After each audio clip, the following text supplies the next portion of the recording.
Paris অলিম্পিকের উদ্বোধনী ম্যাচে গতরাতে মুখোমুখি হয়েছিল আর্জেন্টিনা এবং মরক্কো। সেই ম্যাচটিতে আর্জেন্টিনাকে আটকে দিল মরক্কো। ম্যাচটিতে এগিয়ে থেকেও জিততে পারল না মরক্কো। ম্যাচটি ড্র হয় 2-2 গোলে।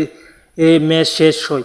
ম্যাচের প্রথম থেকে দুই দল সমানে সমানে খেলতে থাকলেও ম্যাচে আধিপত্য দেখায় মরক্কো এবং সেই হিসেবে মরক্কো এগিয়ে যায় প্রথমেই।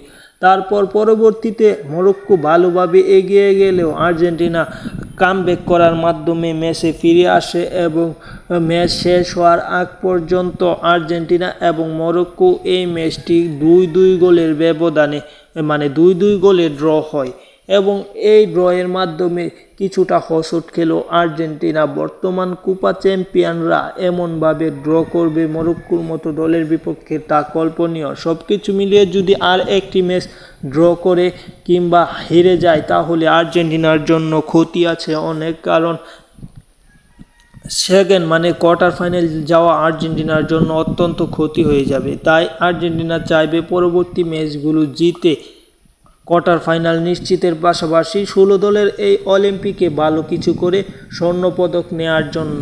যাই হোক, খেলাধুলার আপডেট পেতে চ্যানেল সাবস্ক্রাইব করুন এবং ইন্টারনেট সংযোগের জন্য অনেক দিন ভিডিও আপলোড করতে পারিনি, তাই প্রতিনিয়ত ভিডিও পাবেন এই চ্যানেলে। ধন্যবাদ সকলকে, পরবর্তী ভিডিও দেখবেন।